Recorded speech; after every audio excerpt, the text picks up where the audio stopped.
Ebive wa Winnie tebisanyusa yadde n'akatono era nga munnange taata w'omwana akumbye ku erima ayagala mwana we akatambi kayina mu maaso awo ate ensonga za Rema Namakula munnange ne Eddy Kenzo ne Nyamutolo nabyo tebinnaba kugga obutambi bwonna ogenda kuba nga obufuna mu maaso awo Giovanni Luzinda atenda obulogo obuli mu bayimbi byonna ogenda kuba obifuna mbulambalamba mugamba mutya mwasibye mutya abantu bange kansuubire muli bulungi ng'enkola yaffe mbasaba video no mujimpere like era nesaba go wenna atanaba kusubscribinga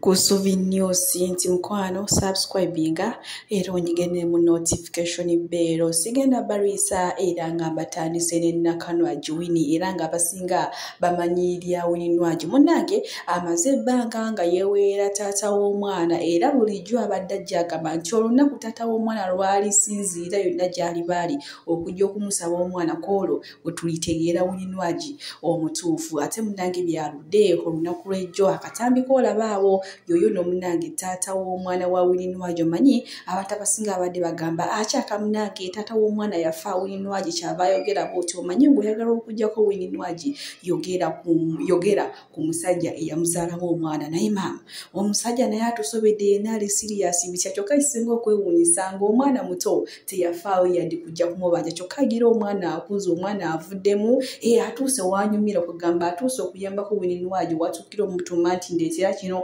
ndeetera omunyo ngenda okima amazzi genda okuleki ye omusajja munnange ate naye wasimbidde amakanda mbu ye ayagala mwana we nga woolaba wawo nno abadde agezebwa Winnie mu maka ge ne munnange Winnie yagamba ku mwana we ajja kufa n'omuntu era munnange bw'ati ate we yamuyitidde poliisi bambi ate ne mutwala kyokka ye awo omuvubuka olwavudde wa Winnie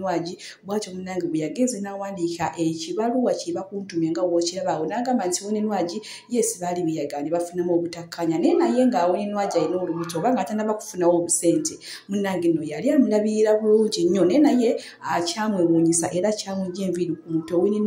olunaku lwe yatandika okugenda okuyimba munnange olwafuna kathimbi munnange Winnie obusente bwono gayi taata w'omwana n'atandika n'abujavu nakale n'abuzaala wambu munnaye ng'alaba butono nnyo nnyini ddala kale ate we tuli mu sayidi ezeeyo munnange bwe tweyongerayo mugaaleero saawa zonna ekisaddira ate mulowooza nina Rosie tagenda kuddayo wadda Dianre mumanyi lwaki munnange olunaku lw'ejjo yagenze ku Facebook page munnange n'ateekayo obugambo obwo nga woobulaba mbu munnange kugamba era nga kiraga nti bano abantu bano waliwo connect era mbu ebiri agali mu nkuubo saawa zonna munnange ate addayo ewa bbaawe addeyo ffe tetwagala kulaba ng'oli awo twagala kulaba ng'oli wa bbaawe bannange habanikojja ayina omugambo gwali okutema wano ku bayimbi nze sigenda kuteekamu kigambo kyange apaana naye muzikiriza ate mbateereko ka vidiyo nammwe musooke mwerabireko omusajja waatema omuyimbi bannange atemye omugambo ku bayimbi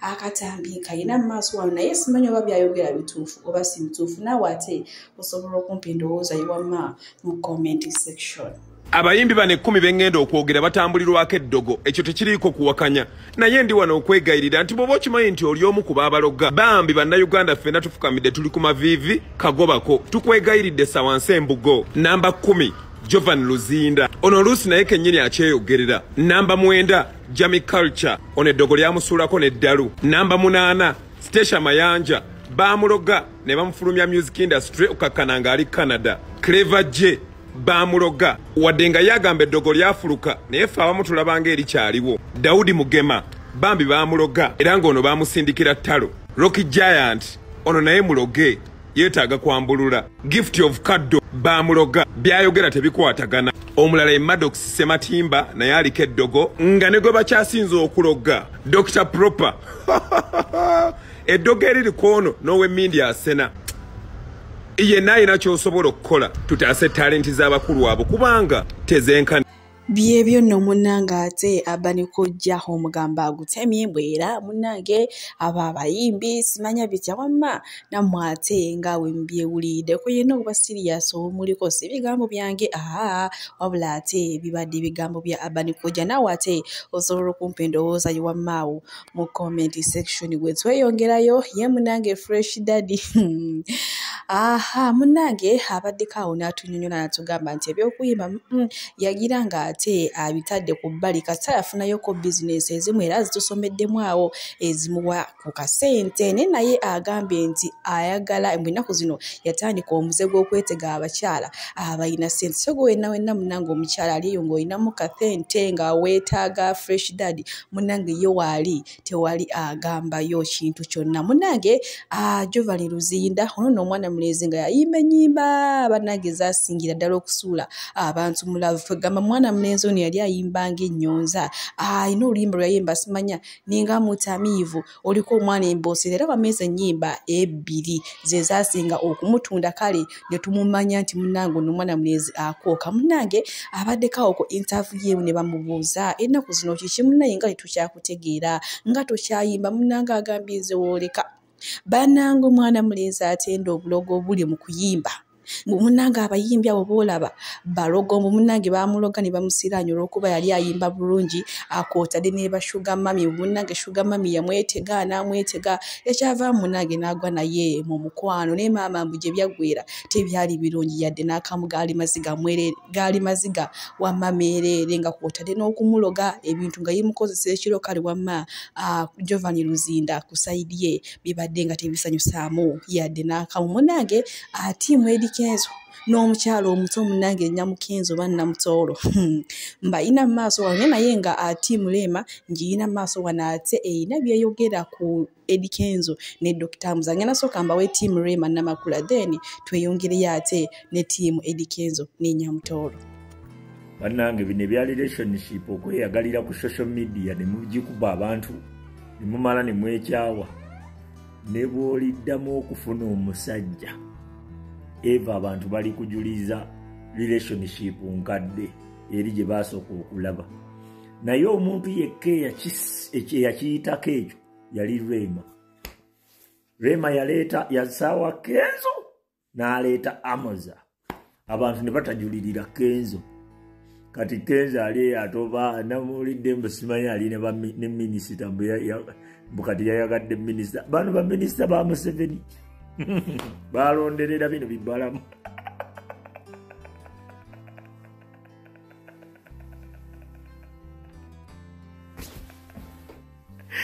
tosobola oyo Rema mulala oli omukazi kiri ekikazi okimanyi gwe oli omukazi mulala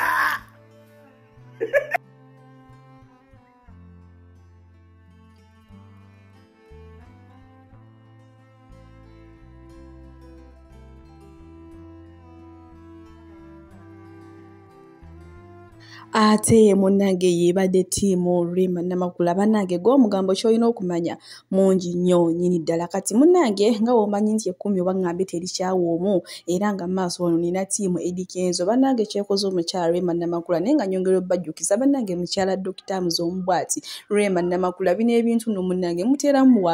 muyingizaamu kale wabwerere kuyetabiri nako ali eri munange ate alabirira bbaawe Dr. Ssebunya kwootadde n'abaana be bannange nina maaso wano oli ng'atokomuka omugambo era munzikirize ngenda kuba mbasiibulira wano omukama abampiire kyonna kye musinga okwagala gwe wenna ayagala Suvi News bannange omukama abankumire bye. Rema Namakula my sister olabye obulamu butali bwangu what goes round comes round kano kabagezi bokka tujja kugamba mbu amazima matufu Eddie Kenzo yanyigiriza nnyo Rema naye ffe ng'abasajja mu ego yaffe kitukuba nnyo ensisi okubeera n'omukyala gwe goyita mukyala we ow'ewaka ng'omanyi nti gundi yamwagalako gundi naye neyegatta naye alina n'omwana okuva omusajja omulala omanyi kambawe example y'ekisiru mulaba amazzi ago eryato liribeera ku mazzi tekikola mawulire but amazzi gabeera mu lyato kikola amawulire omukazi second hand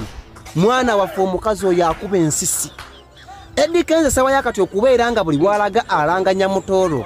talumya Rema yafuna omukazi gwawuliranga yamujaamu teyayigira ku nsobi yakola Rema ebisa byayitayagala kukola byatagala kukola mugamba mbu Eddie Kenzo eva yabeeranga mu safari teyafunanga budde bwa mukyala ng'asala omusula omwaka mulamba kitegeza Eddie Kenzo yayite yeewulya Rema Rema yakola ebintu ebyekisiru ebisembayo mu rigimu ye nga bakagana ne Amuza. Rema najja n'ayokya ove mu bufumbo ode mu bufumbo. Igwe ne baawo maybe you can understand. Naye ate erife audience yammwe dia oba weeswazizza oba promotinze obwenzi to a next level. Ekyokusatu, Rema yalowooza nti olwokuba muyimbi wa ggwanga nti Eddie Kenzo tagenda kufuna mukazi wa kitiibwa nga alina akasente ate nga waalinnya. My sweetheart, tolowooza nga ku nsi kuno nti okubeerawo okwo oyina ekyamaanyi kyokola ku nsi. Bw'ofa enjuba eyaka, bw'ofa obudde bukya, bw'ofa Kampala asigala akola. Rema yali amanyi nti ke katala ka Eddie Kenzo. Rema yali amanyi nti bw'anaava mu Eddie Kenzo, Eddie Kenzo ayinza okugwa olw'okubanga yalinga nga underestimating us maybe psychologically. But this time round, Eddie Kenzo approving the boy child nti a man is ever the superior. Women are inferior. Rema ayina obuzibu sawa yakati nti ayimidde ku mpaji bbiri eri mu bufumbo. Ayina olaga omwami nti ebya Nyamutolo tebimulya. Ayina okunyonyola abannamawulire. Ayina okunyonyola abawagizi. Ate Eddie Kenzo yakozesa platform eyo n'agikufunyamu ekyamaanyi ennyo. Rema ebiseera Eddie Kenzo yabeeranga nga atalaga amawanga yalinga hasola, yali anoonya bulamu bulungi. Rema kyamulemu okutegeera yeera ng'omukazi alina akasagazi. What she decided was to go with the doctor eyamuzaalisanga. Mu bapipo nga mbabuulire mulowooza mbu Eddie Kenzo yafuna obulumi mu Rema? Nedda, yawona sitaani. Mu bantu mmwe tumanyi kitegeeza kubeera mukyala gwe goyita mukyala we wewaka. Ng'okimanyi James yamwagalako, Ronald n'amwagalako, ne Robert n'amukozesa bombo klat. Eddie Kenzo